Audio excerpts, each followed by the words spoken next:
In this video, we are going to talk about the apomixis, adventative embryony, apospory, diplospory, and parthenogenesis. But in सब सारे terms को देखने से पहले थोड़ा सा सेक्सुअल रिप्रोडक्शन क्या होता है प्लांट के केस में, वो थोड़ा सा उसका ओवरव्यू देख लेते हैं।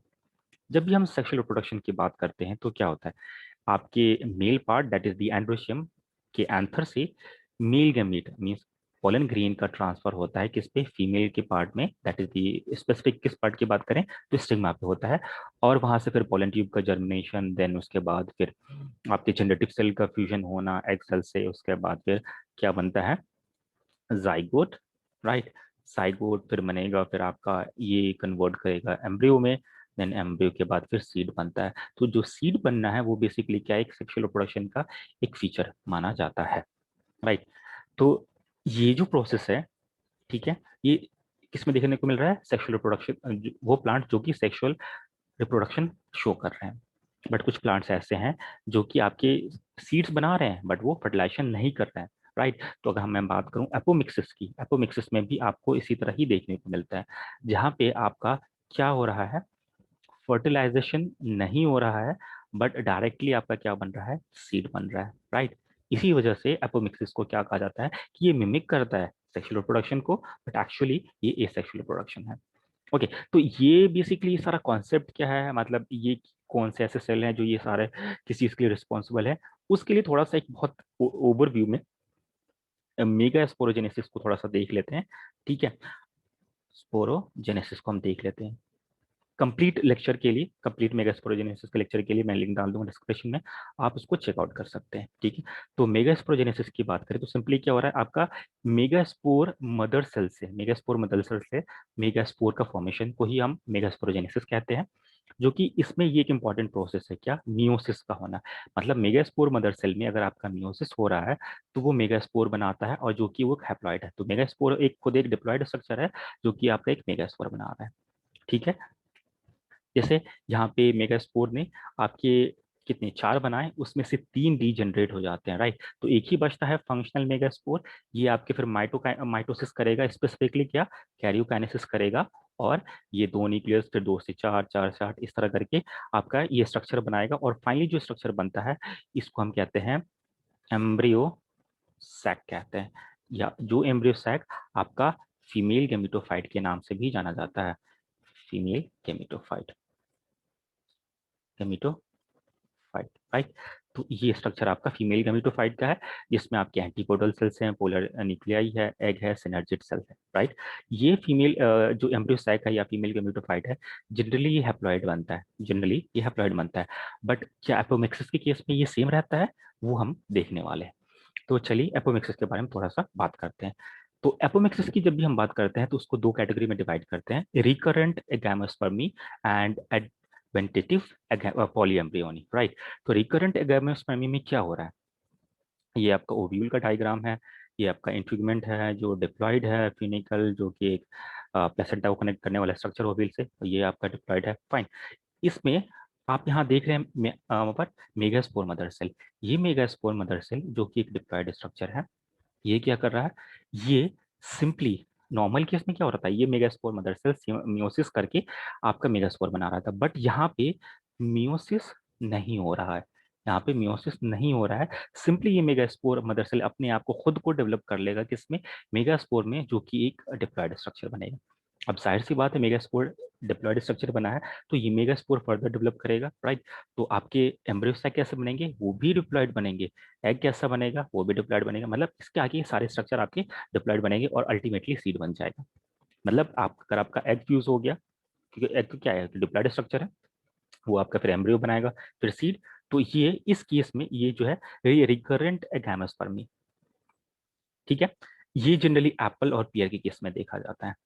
अभी थोड़ी देर पहले आपको बताया कि एम्ब्रियोसाइट को हम क्या कहते हैं, फीमेल गेमेटोफाइट कहते हैं, फीमेल गेमेटोफाइट कहते हैं। फीमेल गेमेटोफाइट कहने का मतलब ये है कि वो हैप्लॉइड स्ट्रक्चर जो कि आपके फीमेल की गमीट को कंसिस्ट करता है। बट इस केस में अगर आप देखोगे तो ये तो बिल्कुल भी कहीं से भी ये बात प्रूफ नहीं होती कि हाँ ये आपका ये हैप्लॉइड स्ट्रक्चर है। तो उस केस के लिए हम एक टर्म यूज करते हैं जिसे हम कहते हैं डिप्लोस्पोरी, डिप्लो स्पोरी, राइट। सो डिप्लोस्पोरी वो एम्ब्रियो सैक हुआ जो कि आपका डिप्लॉयड है, राइट, जो कि आपका एपोमेक्सिस में बन रहा है। इस प्रोसेस के बनने को, डिप्लोस्पोरी के बनने को हम एक टर्म यूज करते हैं, apospory, apospory, right. So apospory basically क्या हुआ, वो diploid diploid gametophyte, right, means diploid gametophyte अगर आप बना रहे हैं, उस प्रोसेस को आप एपोस्पोरिक एपोस्पोरी कह रहे हैं, और वो जो डिप्लॉयड आपका गेमिटोफाइट बन रहा है उसको आप डिप्लोस्पोरी कह रहे हैं। ठीक है, ये क्यों हो रहा है, क्योंकि आपका मियोसिस, आपके इस केस में मियोसिस हुआ ही नहीं है, इसलिए ऐसा हो रहा है, राइट। ओके, अब बात करते हैं एडवेंटिव पॉलीएम्ब्रियोनी के केस में। इस केस में क्या हो रहा है, ये आपका नॉर्मल आपका ये एम्ब्रियो सैक वगैरह बन गया है, egg is ready, antipodal cells, genetic rest of the cells are there, ये सब फॉर्म हो गए।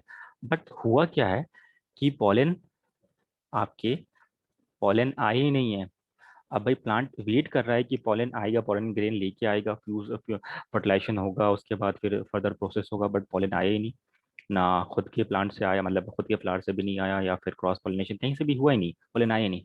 तो फिर प्लांट प्लांट क्या करेगा, इसे सिग्नल देगा, राइट। मीन्स कि इसको जो स्पोरोफिटिक सेल्स होते हैं, लाइक आपके जो इंटीग्यूमेंट के जो सेल्स होते हैं, किस इंटीग्यूमेंट के सेल्स हुए, राइट, या फिर जो सराउंडिंग में न्यूक्लियस के सेल्स हैं, सराउंडिंग में न्यूक्लियस के सेल्स हैं, उनको सिग्नल देगा क्या भाई, कि आप आगे जा करके डेवलप करो, क्या करो, डेवलप करो, क्या डेवलप करना है, जाइगोट, क्योंकि जाइगोट बनाना जरूरी है, क्योंकि बहुत मेहनत हो चुका, बहुत एनर्जी खत्म हो चुका है, अब पीछे नहीं हटने वाले, जाइगोट बनाना है। तो ये जो स्ट्रक्चर्स कैसे थे, इंटीग्यूमेंट सेल्स आपके डिप्लॉयड है, न्यूक्लियस सेल्स की अगर आप बात करोगे तो वो भी डिप्लॉयड है, न्यूक्लियस सेल्स भी डिप्लॉयड है। तो अगर ये डिप्लॉयड सेल्स ही डायरेक्टली, राइट, ये न्यूक्लियड सेल्स ही डायरेक्टली आपकी इनको पावर मिल जाता है कि भाई ठीक है जाइगोट बनाओ, तो ये भी आपके डायरेक्टली बन रहे हैं, ठीक है। तो ये जो केस है, फिर ये जाइगोट फिर आपका एम्ब्रियो बनाएगा, एम्ब्रियो फिर आपका फिर ये सीड वगैरह बनाएगा। तो ये जनरली देखने को मिलता है आपको सिट्रस और मैंगो में, यही वजह है। इसी वजह से आप चाहे कुछ भी कर लो, सिट्रस जो आपके जो लेमन वगैरह हैं, उनमें आपको सीड जनरली देखने को मिल ही जाता है, राइट। अब वो मैंगो के केस में भी ये चीज प्रूफ होता है, राइट। ओके, अब बात करते हैं पार्थिनोकार्पी और एपोमेक्सिस में क्या डिफरेंस है। अगर आप पार्थिनोकार्पी की बात करें, तो पार्थिनोकार्पी जो जनरली है, इसमें क्या हो रहा है, आपका फ्रूट डेवलप हो रहा है, क्या फ्रूट डेवलप हो रहा है बिना फर्टिलाइजेशन की। मतलब कार्पी वर्ड से आप समझ सकते हो, ये कार्पेल आया है, और कार्पेल ही बेसिकली क्या है, फीमेल का पार्ट है। मतलब कि फीमेल का पार्ट जो है, स्पेसिफिकली अगर बात की जाए तो ओवरी की, तो ये जो है ये कार्पेल है, राइट, और ये आपका ओवरी है। और ओवरी क्या है, फ्रूट में कन्वर्ट हो जाता है, जब ये राइप हो जाता है, पक जाता है, तो ये फ्रूट में कन्वर्ट हो जाता है। बट आप पार्टनर कॉपी करवा रहे हो, मतलब आप इस पे कोई भी फ्लावर पे या भी प्लांट पे अगर आप पीजीआर यूज करो, plant growth regulator, plant growth hormone use करोगे, तो ये जो ओवरी जो कि अनराइप्ड स्टेट में अभी है, सिंपली आपका फ्रूट बना देगा, राइट। तो जैसे एग्जांपल के केस में क्या, बनाना, ग्रेप्स, वो आपके जो सीडलेस वाटरमेलन हो गए, ये सब आपके सब क्या पार्थेनोकार्पिक से बनते हैं। मीन्स आप प्लांट हार्मोन यूज करो, सिंपली आपका फ्रूट बन जाएगा। यहाँ पे आपको सीड की बात नहीं है, सीड के केस में क्या है, आप एपोमेक्सिस देखोगे, इसमें आपका सीड बन रहा है बिना फर्टिलाइजेशन के। पार्थेनोकार्पी में क्या बन रहा है, फ्रूट बन रहा है बिना फर्टिलाइजेशन के, यहाँ सीड बन रहा है बिना फर्टिलाइजेशन के, राइट। तो ये किस में देखने को मिलता है, ये एक एस्ट्रेसी की फैमिली में, like the sunflower family, sunflower वगैरह एग्जाम्पल इसके आते हैं, जिसमें आप ये आराम से देख सकते हैं। ओके, एक और चीज जनरली स्टूडेंट इसमें कंफ्यूज करते हैं कि पार्थिनोजेनेसिस और पार्थिनोकार्पी में क्या डिफरेंस है। सिंपली जो पार्थिनोजेनेसिस की अगर आप बात करें, तो पार्थिनोजेनेसिस में आपको क्या हो रहा है कि जो फीमेल के गमीट हैं, जो एग हुआ या ओव्यूल हुआ, वो डायरेक्टली ही डेवलप हो जा रहे हैं न्यू ऑर्गेनिज्म, राइट। वो सिंपली न्यू ऑर्गेनिज्म को फॉर्म कर देते हैं। और ये जो न्यू ऑर्गेनिज्म फॉर्म होता है, वो कैसा होता है, हैप्लॉइड होता है। ओके, याद होगा आपको, मैंने अभी अपने पिछले लेक्चर में हनी बी के केस में, हनी बी सेक्स डिटर्मिनेशन के ऊपर वीडियो बनाया हुआ है, उसमें मैंने आपको बताया था कि जो मेल जो कि ड्रोन बनता है, वो भी पार्थेनोजेनेसिस से बनता है, और वो कैसा होता है, हैप्लॉइड होता है, राइट। मैं डिस्क्रिप्शन में लिंक डाल दूंगा, आप उसको प्लीज जरूर चेक करें, ठीक है। और ये जो पार्थेनोजेनेसिस है ये आपके एनिमल में प्लांट्स में दोनों को में देखने को मिल जाता है। अब भाई अगर आप पार्थेनोजेनेसिस को पार्थेनोकार्पी से कंपेयर कीजिएगा तो सिंपली क्या है, ये भी एक फर्टिलाइजेशन के बिना आपका क्या हो रहा है, फ्रूट बन रहा है, वो ऐसा फ्रूट जिसमें सीड नहीं पाया जाता है, राइट। और ये आप पीजीआर के थ्रू कर सकते हैं, राइट। और ये किस में कॉमन है, ये सिंपली फ्लावरिंग प्लांट में कॉमन है। क्यों? क्योंकि फ्लावरिंग प्लांट में आपकी ये स्ट्रक्चर देखने को मिलता है, ओवरी। आप सिंपली ओवरी में या फ्लावर में पीजीआर यूज करें और ये आपका अभी राइप होने से पहले ही ये आपका फ्रूट फॉर्म कर देगा, राइट। तो ये आपका पार्थेनोकार्पी के केस में है। तो ये तो आपको पार्थेनोजेनेसिस प्लांट एनिमल दोनों में देखने को मिल जाएगा, बट ये पार्थेनोकार्पी सिर्फ और सिर्फ फ्लावरिंग प्लांट्स में आपको देखने को मिलता है, राइट।